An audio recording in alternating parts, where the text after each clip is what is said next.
سلام. در برنامه خبری و تحلیلی اخبار آزادی خبرهای تاجیکستان و جهان رو پیگیری و پیشنهاد میکنیم. امروز 9 ینور است و برنامه رو من مومین احمدی گردانندگی میکنم. سرخط خبرها: دادستانی از دادگاه عالی خواسته است که چهره‌های معروف و سیاستمداران پیشینی دولتی تاجیکستان را از 23 تا 30 سال زندانی کنند. احمد ابراهیم، روزنامه‌نگاری بازداشت شده، در نامه بر رستم امامعلی پرونده اش را قصاصگیری نامیده از او کمک خواسته است. اتحاد اروپا در اندیشه برداشتن تحریمات اقتصادی به ضد سوریه. احوال اقتصاد این کشور بسیار بد است. نماینده دادستانی از دادگاه عالی تاجیکستان طلب کرده است که چهره‌های معروف و سیاستمداران پیشینی دولتی تاجیکستان که با گمان غصب قدرت بازداشت شدند به سالهای طولانی زندان محکوم شوند. به اطلاع منابع رادیو آزادی طلب دادستان 8 ینور در مرافعه صدا داده است. همکارم کیومرث عطا موضوع را پیگیری کرده. برای شرح بیشتر با ماست. کیومرث سلام. لطفاً بگویید که دادستان برای چهره‌های شناخته چند سالی زندان طلب کرده است؟ برای سید جعفر عثمانزاده رئیس پیشینی حزب دموکرات و همراه خان ظریفی سابق وزیر کارهای خارجی تاجیکستان 30 سالی زندان طلب کرده است. مطابق قانونگذاری تاجیکستان 30 سال این بلندترین جزا است و بعد آن شخص گناهکار را تنها به حبس ابد محکوم می‌کنند. نماینده دادستانی برای شاکرجان حکیموف معاون رئیس حزب سوسیال دموکرات 24 سال حبس طلب کرده است. همین طور دادستانی از دادگاه خواسته است که اکبرشاه اسکندروف رئیس سابق شورای عالی، عبدالفیض عطایی سردار پیشینی ریاست وزارت کارهای خارجه و احمدشاه کاملزاده معاون سابق رئیس حزب دموکرات را برای 23 سال روانه زندان کند. به اطلاع دریافتی ما بعد از طلب دادستان دادرس تنفس اعلام کرده است تا وکیلان مدافع و خود گمانبران پرونده برای ارائه سخن آخرین در دادگاه آماده شوند. دادستان همچنین خواهان آن شده است که نورامین غنیزاده و جمشید بایوف دو سرهنگ بازنشسته امنیت 26 سالی زندانی شوند. بله. کیومرث، واکنش نزدیکان این افراد به طلب دادستان چی است؟ آنها چی گفتند؟ مومن، متاسفانه طور خودتون هم میدانید پیوندان چهره‌های بازداشت شده نمیخواهند آشکارا در این باره صحبت کنند و تا این وقت هم آنها هیچ سخنی نگفتند. تنها خویشاوند یکی از چهره‌های شناخته با شرط فاش نشدن نامش روز 9 ینور به رادیو آزادی گفت که طلب دادستان برای شخصان کلانسال برابر به حبس ابد است. نزدیکان گمانبران را دوام 2 ماه بررسی پرونده به تالار دادگاه راه ندادند و وکیلان مدافع هم از صحبت در این باره خودداری میکنند. برای همین جزئیات بسیار کم از مرافعه بر رسانه ها راه می‌یابد. خود گمانبران در این پرونده معروف در آخرین ماه دکبر سال گذشته اتهام خیانت به دولت را رد کرده و از فشار مفتشان شکایت کرده بودند. بازداشت این افراد در ماه ایونی سال 2024 بعد از دستگیر شدن سید جعفر عثمانزاده آغاز شد. بررسی پرونده 14 نوامبر سال 2024 سر شد و بعد از سخن آخرین گمازدها دادرس برای قبول قرار نهایی به خانه مشورتی می رود، ولی فعلا معلوم نیست که مرافعه نوبتی کی برگزار خواهد شد. تشکر کیومرث. یادآور می‌شویم که بررسی پرونده معروف به تبادلات 14 نوامبر سال گذشته آغاز شد و حالا ظاهراً به مرحله نهایی رسیده است. و خبر دیگر: احمد ابراهیم، روزنامه‌نگار بازداشت شده، در نامه بر رستم امامعلی رئیس مجلس ملی پرونده‌اش را ساخته خوانده از او دادخواهی کرده است. او گفته است مقامات عکس‌های محرمانه خانوادگی و مکاتبه‌های شخصی را علیهش استفاده کردند و ادوکت ندارد که از او حمایت کند. سردبیر نشریه پیک که ماه اوگوستی سال گذشته در دفتر کاریش در کلاب بازداشت شد، به پره‌دهی به کارمند کمیته امنیت ملی، تمجویی و افراطگرایی عیبدار می شود. او در نامه‌اش که به دست رادیو آزادی رسید میگوید به کسی پاره نداده است، تمجویی نکرده است و نه تنها افراطگران نبود بلکه عمر ضد افراطگرایان مبارزه کرده است.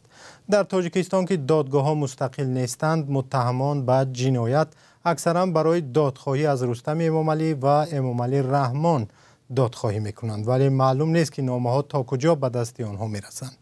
مقامات هنوز پرونده روزنامه‌نگار را شرح ندادند، ولی او در نامه‌اش گفته است که از 13 شاهدی که مقامات در پرونده او جلب کرده بودند کسی به ضد او بیانات نداده است. احمدی ابراهیم از رستم امامعلی خواسته است که به پروندهش توجه کند، چون با زندانی شدن از چند منصبدار محلی حکومت را بدنام می‌کنند. احمدی ابراهیمی 63 ساله نشریه پیک را سال 2012 در کلوب تأسیس داده، در مطلب‌هایش مقامات محلی را تنقید می‌کرد.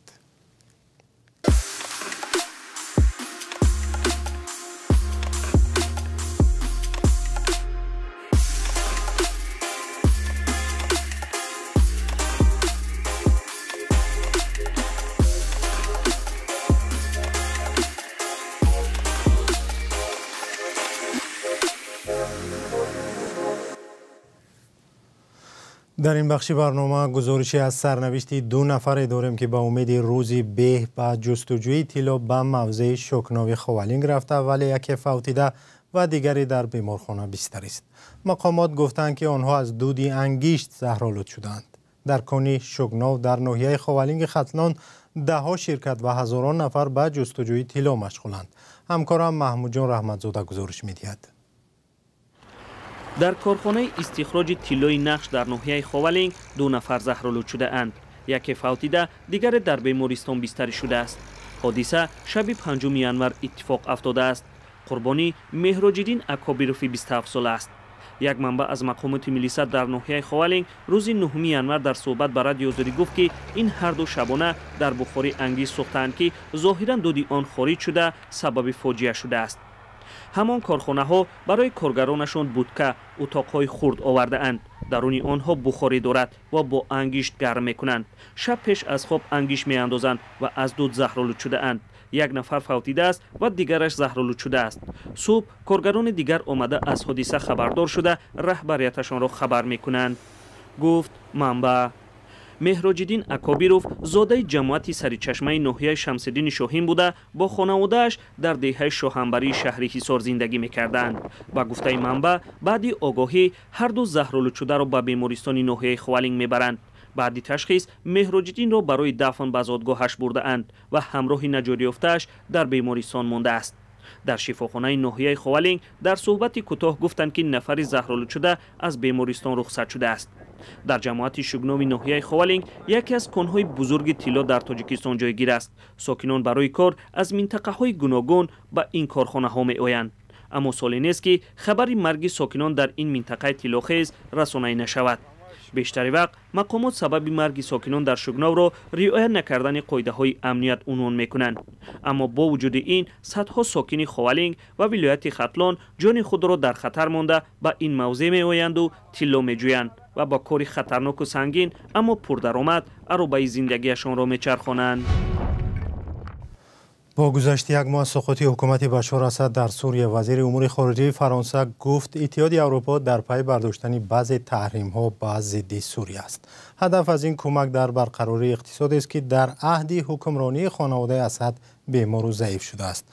گزارش را از خبرگزاری رویترز همکارم طاهری سفر تقدیم می‌کند. فرانسه و منابع در اتحادیه اروپا روز چهارشنبه گفتند تحریمات به ضد سوریه ممکن است به زودی برداشته شود. اگرچه یک ماه از سقوط حکومت خانوادگی بشار اسد گذشت، ولی این تحریمات هنوز مانع برقراری اقتصاد و رسانیدن کمک‌های بشری به سوریه می‌شوند. ژان نوئل برات وزیر امور خارجه فرانسه گفت لغو بقیه تحریمات از عملکرد رهبران سوریه وابسته است که تا کجا حکومت فراگیری تأسیس می‌دهند. محمد بدیر ساکن دمشق میگوید اقتصاد و احوال مردم سوریه بهبودی می‌خواهد.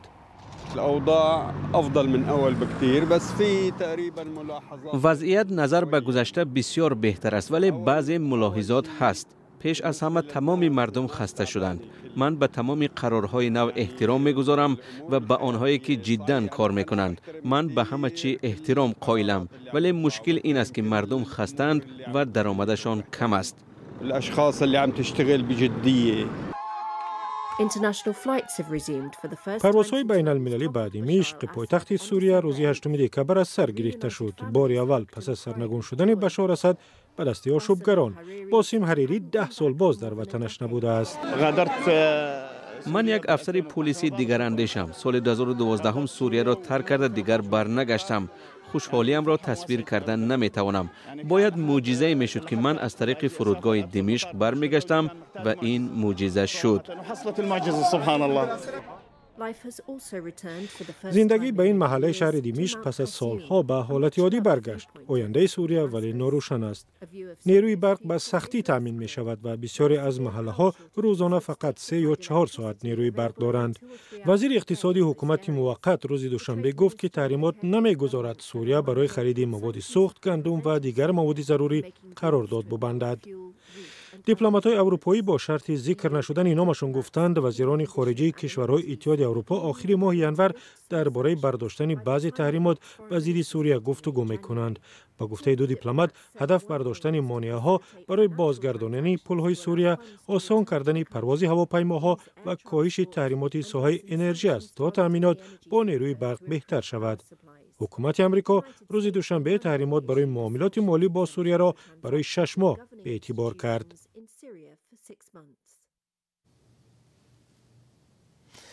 امامعلی رحمان پرزیدنت تاجیکستان آخر سال گذشته وعده داد که اقتصاد کشور تا 10 یا 12 سال دیگر اقتصادی سبز خواهد شد. همکاران ما این موضوع را چند پیش تحقیق کردند و گزارش را یکجا می‌بینیم. در کوچه‌های دوشنبه و اطراف آن چنین دودی غلیظ انگشت سنگ را که برای گذارش به اقتصاد سبز مانع ایجاد می‌کند دیدن ممکن. بیرونتر از پایتخت یا در مناطق دیگر کشور وضع از این بدتر است. استخراج و استفاده روزافزون انگشت به نظر ناتالیا ادریسووا کارشناس مسائل زیست محیطی مخالف گذارش به اقتصاد سبز است.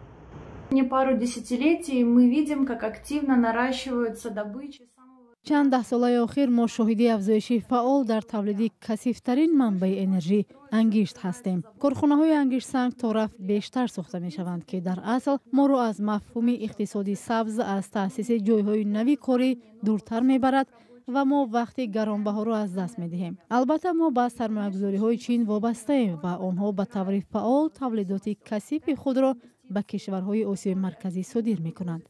در حالی که صنعت‌های عظیم جهان تدریجاً از استفاده انگشت دست می‌کشند و به نوع‌های مدرن و کمزیانی وسایل انرژی رو می‌آورند، در تاجیکستان تمایل برعکس است.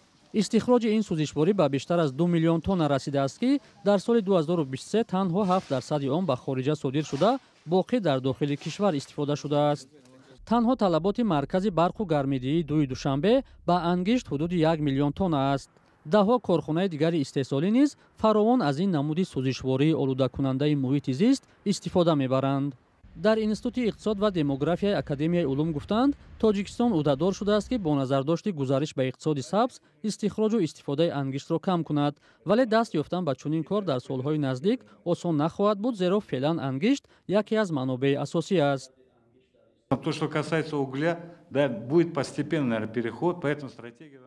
در مورد استفاده انگشت در برابر گزارش به اقتصاد سبز باید همین رو گویم که ما تدریجاً به اقتصاد سبز می‌گذاریم. از این رو استراتژی تا سال 2037 پیش بینی شده است. یعنی چنین روندی که فردا باید از انگشت دست کشیم غیر امکان است. ما آن رو استفاده می‌بریم، ولی باید تکنولوژی نو را برای پالایش و کم کردن ضرر آن جاری سازیم. با مرور زمان البته به انرژی آفتابی می‌گذاریم. اینها برای تاجیکستان منابع بزرگ هستند. روشن نیست تاجیکستان برای حل این مشکل در برابر گزارش به اقتصاد سبز چه دورنمایی دارد. در وزارت صنعت و تکنولوژی‌های نو از شرح موضوع خودداری کردند. وجود چنین مشکل در حال است که امامعلی رحمان رئیس جمهوری تاجیکستان بارها از منبرهای سطحی بین‌المللی در مورد تلاش کشور برای دست یافتن به اقتصاد سبز تا سال 2037 صحبت کرده است. با اطلاع رسمی تاجیکستان برای مطابق سازی کشور با تغییر اقلیم و گزارش به اقتصاد سبز به 96 میلیارد دلار نیاز داشته است. بعضی از سازمان و نهادهای مالی از جمله بانک آسیای رشد، بانک اروپایی، آژانس آمریکا در مورد رشد بین‌المللی از سرمایه‌گذاری در طرح‌های وابسته به رشد اقتصاد سبز در تاجیکستان خبر داده بودند. مقامات دقیق نمیگویند که چقدر پول دریافت کردند و خرج مبلغ‌ها تا کجا درست و شفاف صورت گرفته است. برنامه به پایان رسید. خدا نگهدار.